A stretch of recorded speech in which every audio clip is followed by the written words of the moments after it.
que ce soit pour une danse ou un bon coup, vous entraîne dans une drôle d'emmanche. Loin de vous la volonté de mettre les bouts. Avec lui, vous ne ferez jamais la manche.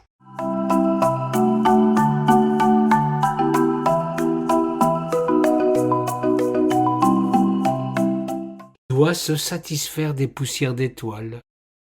Il ne risque jamais de cirer le parquet, car même si la nue est couverte d'un voile, avec la pelle, il reste souvent au taquet.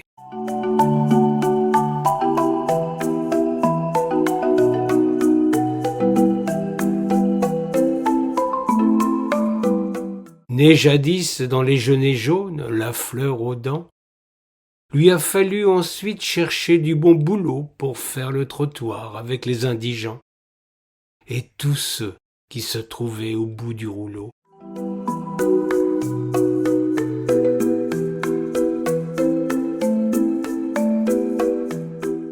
Ses vents ont décollé dans un lointain passé.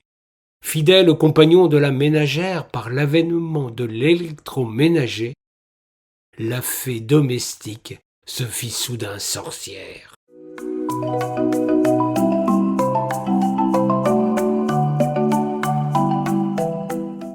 Il se trouve alors que de charmants petits rats se mirent en tête de lui octroyer un corps, transformant son autographe d'un petit pas qu'ils réalisèrent sur la pointe d'un accord.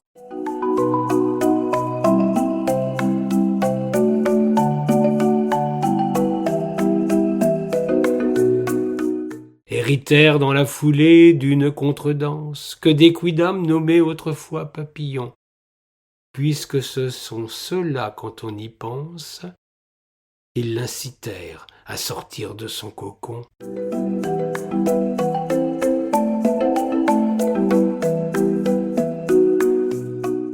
Dorénavant, quand on lui cherche des crosses, se refuse toujours à rester terre à terre.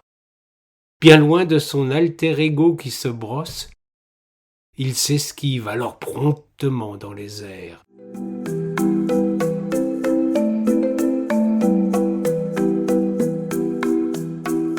Aspirant soudain à des lendemains meilleurs, cet ustensile songea à s'électrifier pour la satisfaction de nos balayeurs qui, au cœur de la cité, se mirent à souffler.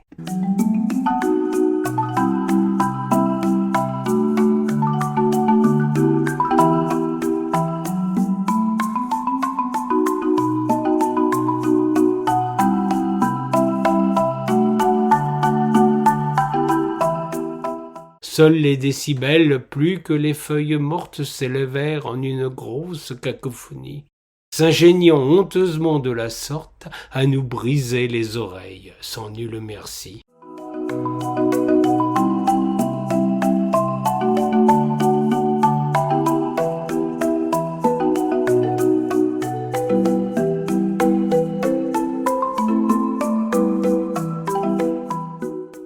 Pas plus le gentil Harry Potter que Prévert aurait songé à ce triste épilogue.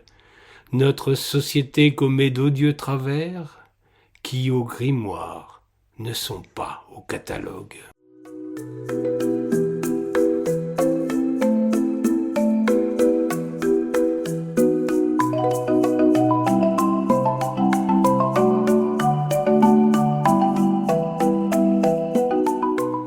Le balai du Genet resta terre à terre, lorsque celui de Boulot s'envoya en l'air. Puis celui de Paille franchit le mur du son, mais en Coco, il resta sur le paillasson.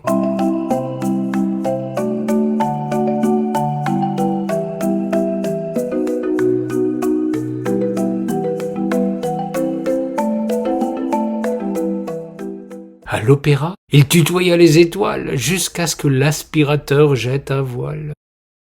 La fée ménagère, la pauvre sorcière, dut alors se contenter de la serpillière.